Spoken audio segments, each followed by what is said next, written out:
Graça e paz, povo, tudo certo? Em nome de Jesus, que todos possam receber a graça de Cristo no coração.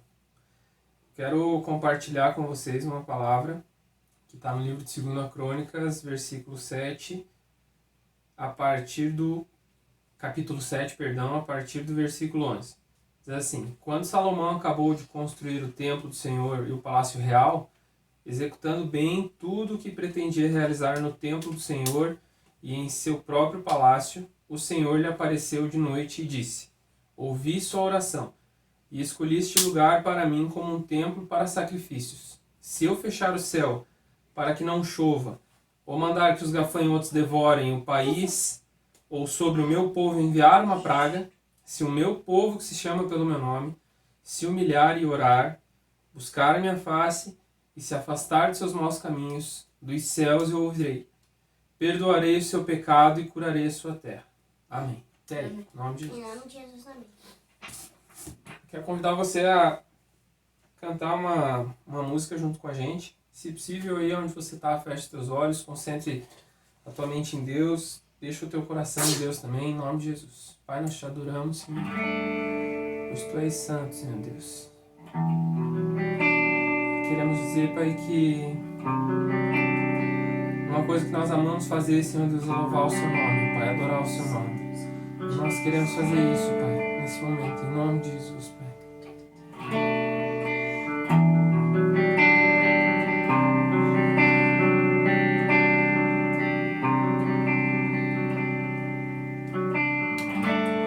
Há um caminho para a adoração, há uma porta que tem que se abrir os meus olhos espirituais, para que eu possa ver.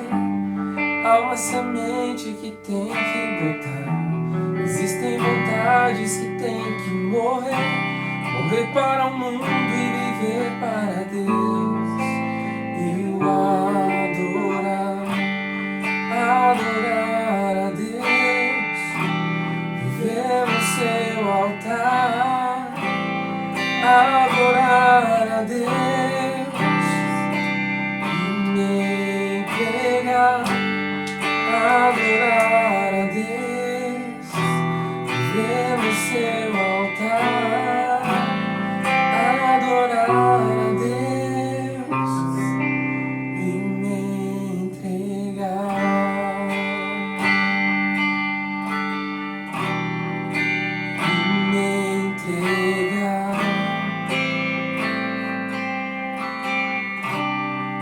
Há um caminho, você que conhece, cante. Há um caminho para a adoração, há uma porta que tem que se abrir os meus olhos espirituais, para que eu possa ver. Há uma semente que tem que brotar, existem vontades que tem que morrer para o mundo e viver para Deus. E o adorar a Deus, viver no seu altar, adorar a Deus e me entregar, adorar a Deus, viver no seu altar, adorar a Deus e me entregar, e me entregar, e me entregar, Senhor, e me entregar. Adorar, cante. Adorar a Deus, ver no seu altar, Adorar a Deus e me entregar, adorar a Deus, viver no seu altar, adorar a Deus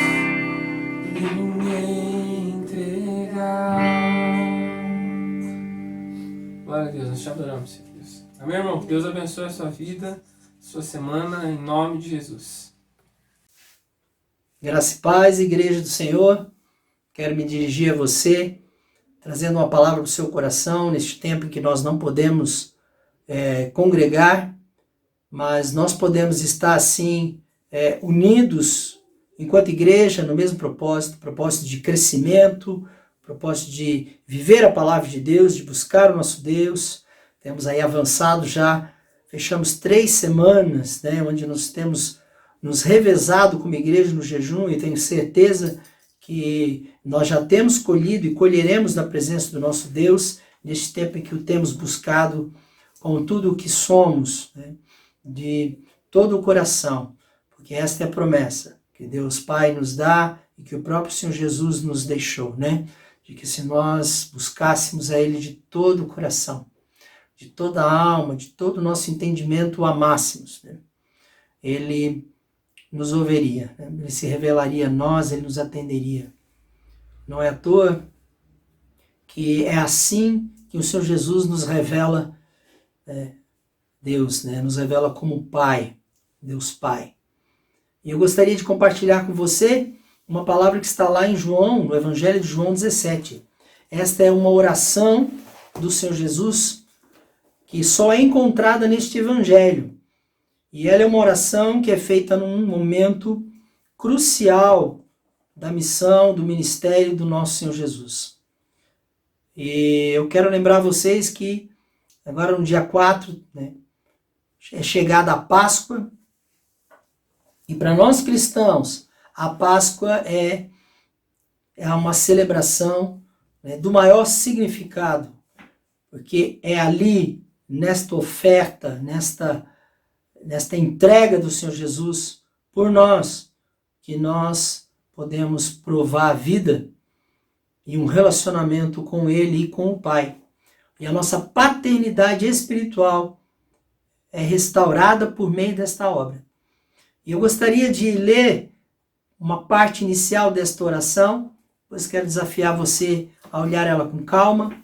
Terça-feira passada, no nosso grupo de imersão dos homens, tivemos um tempo especial de meditação nesse texto, e eu gostaria de fazer alguns destaques. No capítulo 17, verso 1, está escrito assim, o apóstolo João nos relata que, tendo Jesus falado estas coisas, ele está falando com seus discípulos ali no cenáculo, no lugar onde ele celebrou a ceia, a última ceia ali com seus discípulos. Estava falando sobre a missão do Consolador, do Espírito Santo. E aí, tendo dito estas coisas, ele então levanta os olhos ao céu e diz: Pai, é chegada a hora. Glorifica teu Filho, para que o Filho glorifique a ti. Assim como lhe conferistes autoridade sobre toda a carne, a fim de que ele conceda a vida eterna a todos os que lhe deste. E a vida eterna é esta: que te conheçam a ti, o único Deus verdadeiro, e a Jesus Cristo, a quem enviastes. Quando nós olhamos para esse texto, nós vemos Jesus orando não por ele, mas para que realmente Deus agora o glorifique, para que ele possa chegar a completar sua missão, assumindo novamente a glória que ele já tinha, né, desde a eternidade, e sendo glorificado diante dos homens pela sua vitória sobre a morte. Na verdade, a própria missão de Cristo é o que está em jogo aqui. Havia chegado a hora, e é por ela que ele ora, porque ele sabe que isto não tem somente a ver com ele, com o Pai. Obviamente, há um plano aqui traçado na eternidade a nosso favor, mas ele também está com os olhos na humanidade e na possibilidade de que também a glória que perdemos, porque fomos criados à semelhança e imagem de Deus, e ela se perdeu ao longo da história, através da injustiça que tomou conta das nossas vidas e nos afastou de Deus e nos tem mantido afastados dele, gerando em nós morte. E Jesus agora está falando aqui de vida.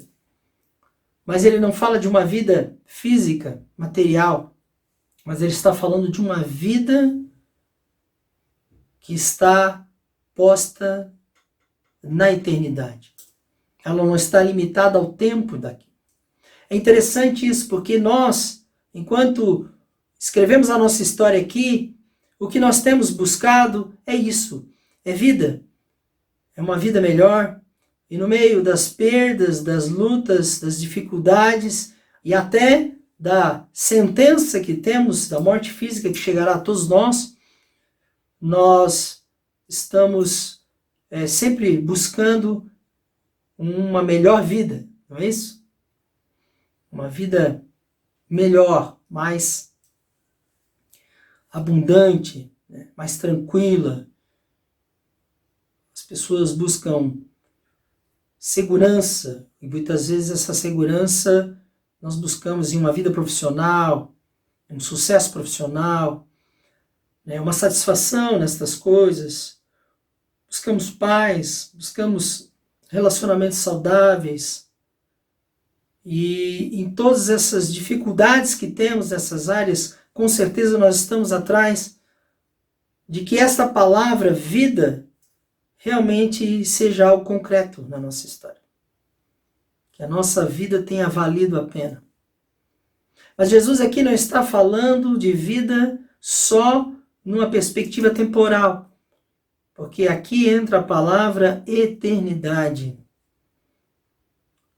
Ele está, e a glória dele reside nisso, e a glória do Pai reside nisso, de que eles estão vivendo na dimensão da eternidade. Apesar de ele ter entrado, né, nesta dimensão histórica e temporal nossa, né, é a eternidade que faz parte da sua glória. Pai e Filho são eternos. Não há princípio e não há fim. Para nós é difícil lidarmos com essa ideia.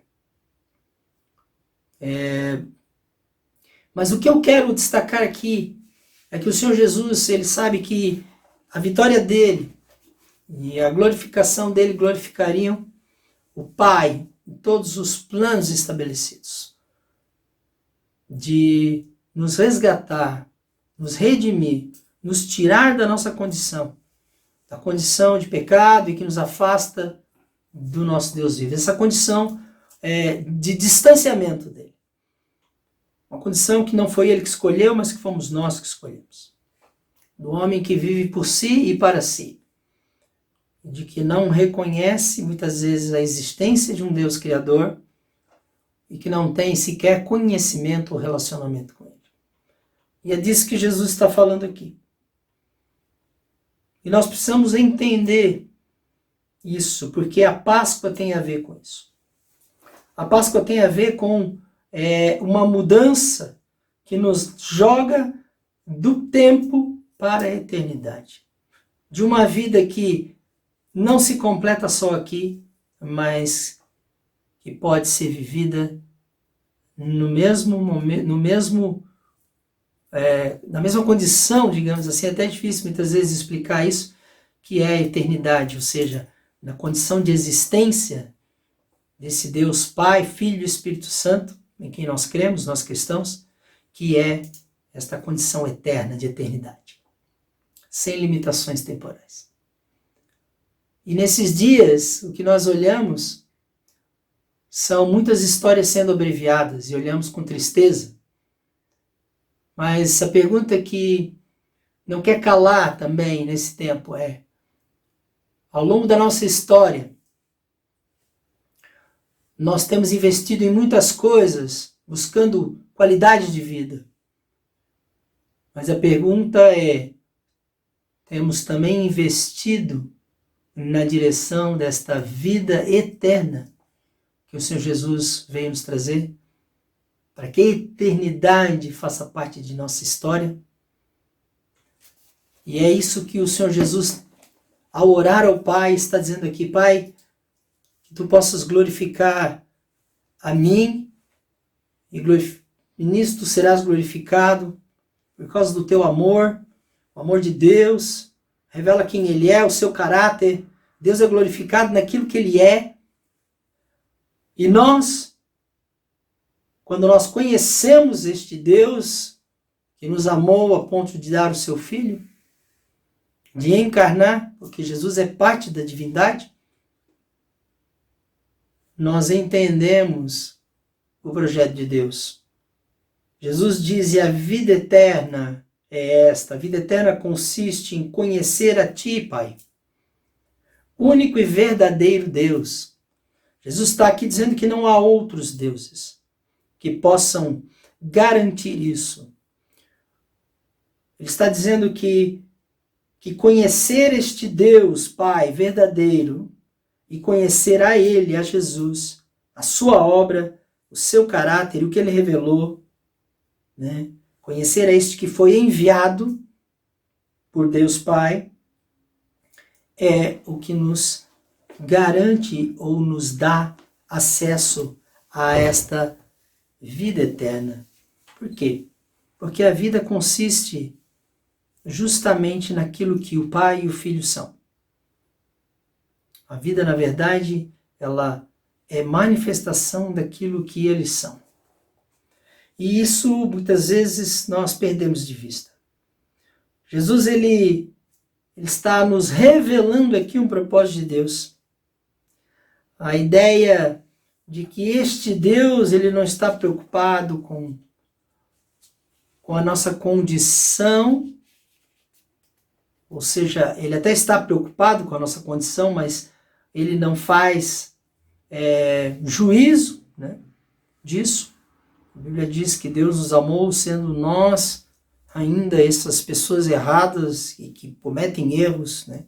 Essa é a ideia da palavra pecado, que nos desviamos do propósito estabelecido para nós, para a nossa vida.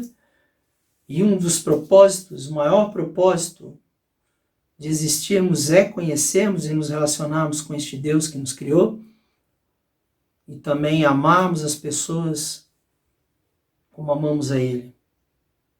E Ele ora também, né, por nós. E é muito interessante que quando Jesus ele ora por nós, se você mais adiante olhar o texto, ele está falando, né, ele ora no verso 21 pedindo que Deus nos guarde. E ele ora dizendo no verso 21, a fim de que todos sejam um. E como és tu, ó Pai, em mim e eu em ti, também sejam eles em nós. Está falando aqui de uma unidade. O conhecimento de Deus tem a ver com intimidade, tem a ver com relacionamento, tem a ver com provar quem é este Deus. Não é um conhecimento teórico. A palavra aqui no grego, né, gnoskos, vem da mesma ideia, da mesma raiz da palavra gnosis. E aqui é um conhecimento completo, uma revelação completa de quem é o Pai e de quem é o Filho. E revelações completas, ou seja, nós só conseguimos conhecer plenamente alguém quando nós nos relacionamos intensamente com essa pessoa.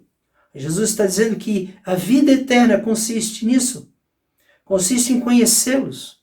Consiste em conhecê-los intimamente e profundamente. Deus deseja este relacionamento conosco. Por isso ele preparou um caminho. Jesus diz, eu sou o caminho. Ninguém vem ao Pai senão por mim. Porque é este o caminho que Jesus abre na Páscoa, na sua oferta, ali na sexta-feira já, né? Na cruz, e depois, através da sua vitória sobre a sentença de morte. Porque esta sentença não tem a ver só com uma morte física, mas com uma morte espiritual, com um distanciamento de Deus. Isso precisa ser resolvido. E ele ora para que nós sejamos um. E nós precisamos entender que ser igreja, ser comunidade cristã, tem a ver com unidade.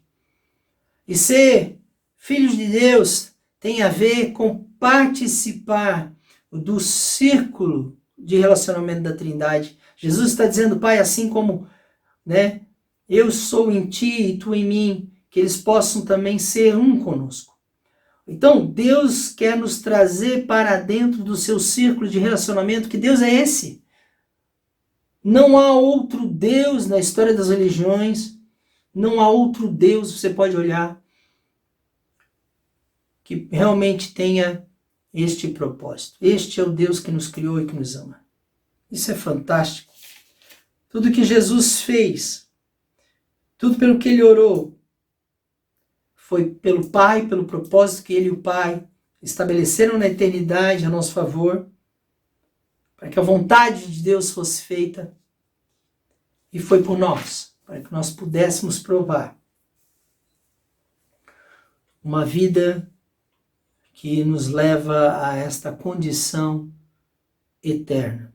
Então, queridos, a morte sobre esses que têm provado esse relacionamento com Cristo, ela já não é mais o grande problema. E ainda que a nossa vida possa ser abreviada, ainda que ela possa ser atingida por qualquer contingência, como por exemplo essa que nós temos agora, durante a pandemia, a palavra de Deus nos dá esta certeza de que todo aquele que vive pela fé e pela fé se relaciona, ou seja, que confia. Não há relacionamento sem confiança, queridos. Não há relacionamento, não há proximidade sem confiança. Nós sabemos disso, nas nossas relações, quando a confiança se vai, o relacionamento se quebra. E o que Deus quer de nós é que nós aprendamos a confiar nele. Porque a sua palavra, ela gera vida. E a maneira como Jesus nos revela o Pai, nos revela também o modo de vivermos, isso gera vida, isso restaura a nossa história, isso muda a nossa história, muda rumos da nossa história. Mudou o meu, tem mudado de muitas pessoas. A vida eterna é esta, que te conheçam a ti, o único Deus verdadeiro, e a Jesus Cristo, a quem tu enviaste. É o que diz Jesus nesta palavra aqui, nesta oração que João registra. Eu gostaria de deixar essa palavra, que ao meu ver é uma palavra de ânimo, que ao meu ver é uma palavra de esperança e de desafio também, que nos desafia a crescermos, avançarmos no conhecimento deste Deus. Obviamente nós conhecemos a Deus pela palavra revelada, pelo que nos foi entregue pela mão dos seus discípulos, aqueles que estiveram e andaram com Jesus. Pela mão de muitos outros que pela fé ousaram e conheceram a Cristo, e vivenciaram e provaram a revelação e a verdade que há nos seus ensinos. Nós precisamos avançar e conhecer. A vida eterna depende disso, de conhecimento, de relacionamento. Sem ela, sem isso, a vida eterna ela não pode ser provada. A vida abundante que Jesus nos fala, ela não pode ser provada fora de um relacionamento com Ele. A grande pergunta é se nós temos ouvido com clareza o que Jesus nos tem dito. Ele nos diz, me conheçam. Conheçam o Pai. Venham se relacionar. Tudo está feito. Quando Jesus na cruz diz, já está consumado. Ou seja, tudo que era necessário para que nós possamos viver este caminho de relacionamento com o Pai, com o Filho, por meio do Espírito Santo e da Palavra, já está pronto. Não tem mais o que inventar. Os homens podem inventar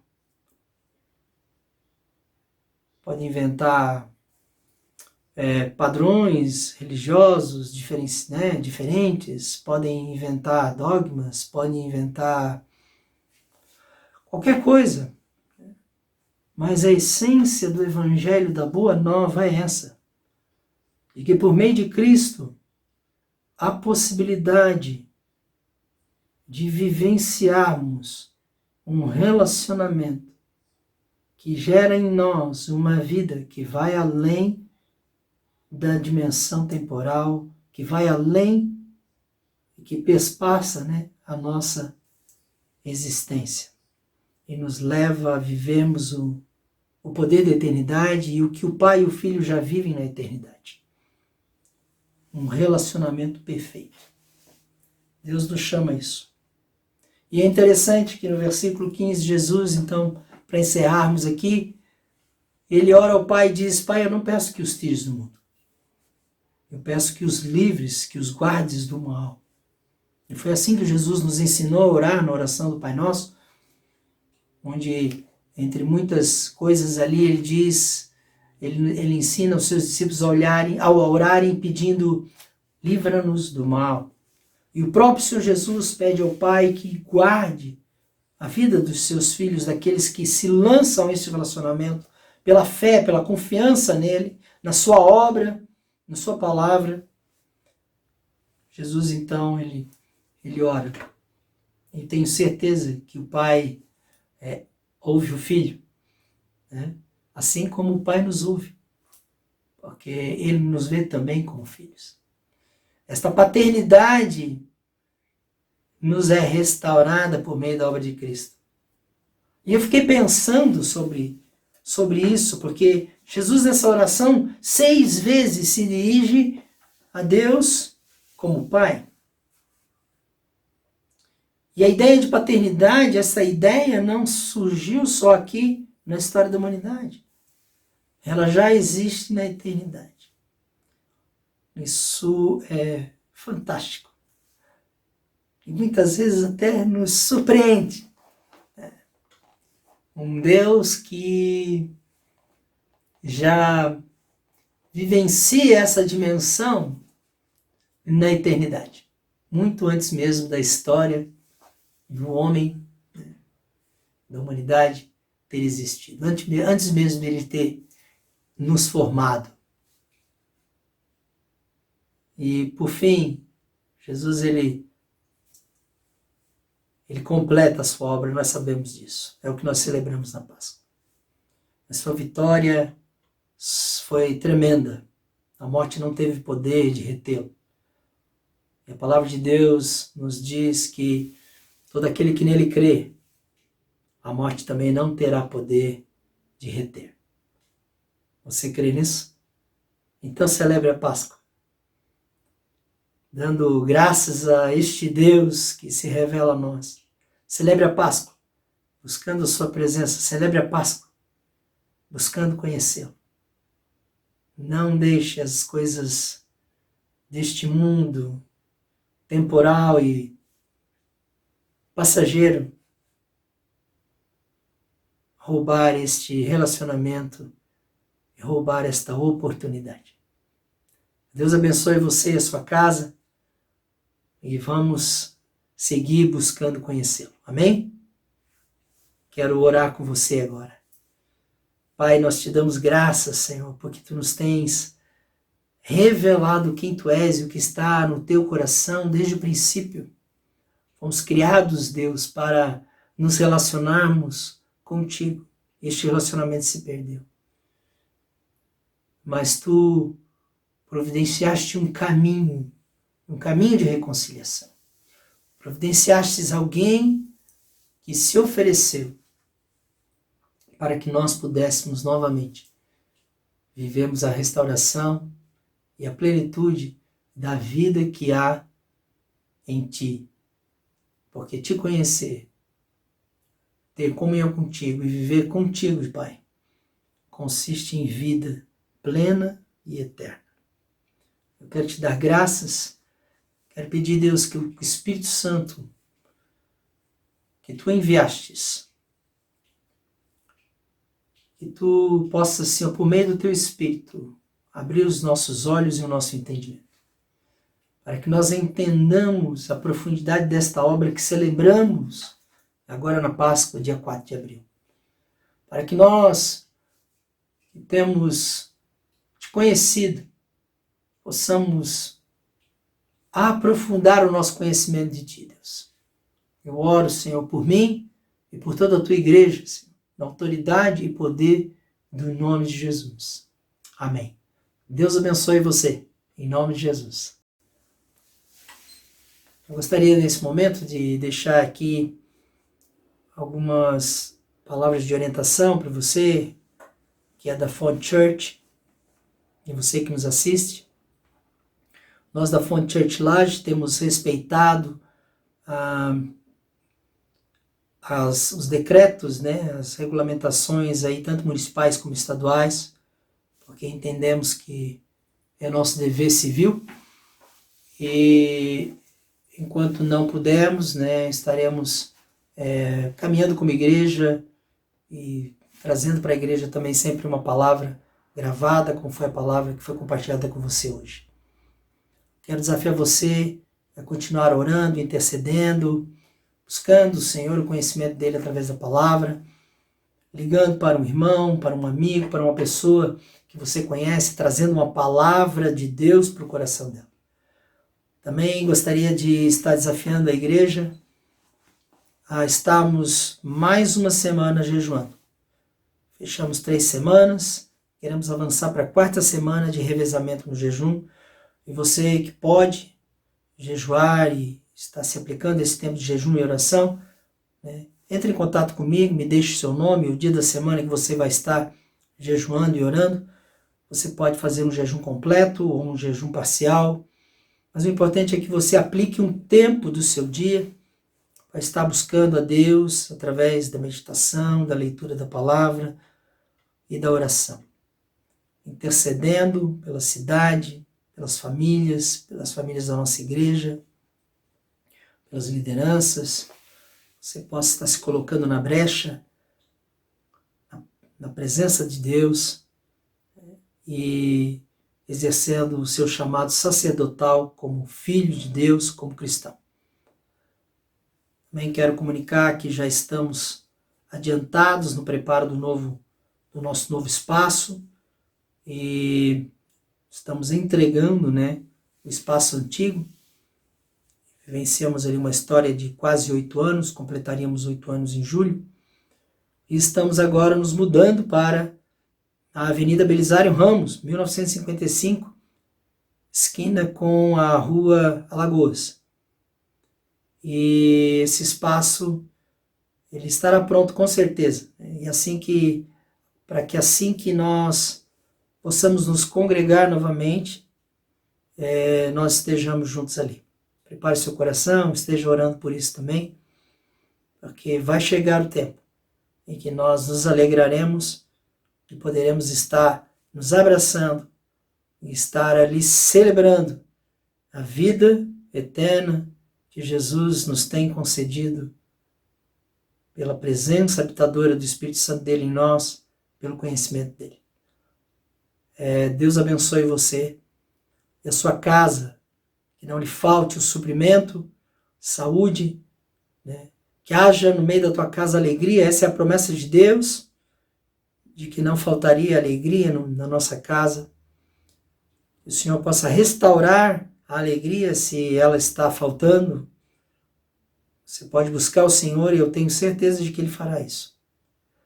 E gostaria por fim de lembrar os irmãos que como Igreja Fonte Church nós temos sempre o desafio, né, de enfrentar as nossas despesas de aluguel e outras despesas que temos e que queremos contar aí com a fidelidade dos irmãos nos dízimos e ofertas. Se você não pode fazer isso presencial, você pode fazer isso através da conta corrente da nossa igreja. Deus abençoe você, em nome de Jesus.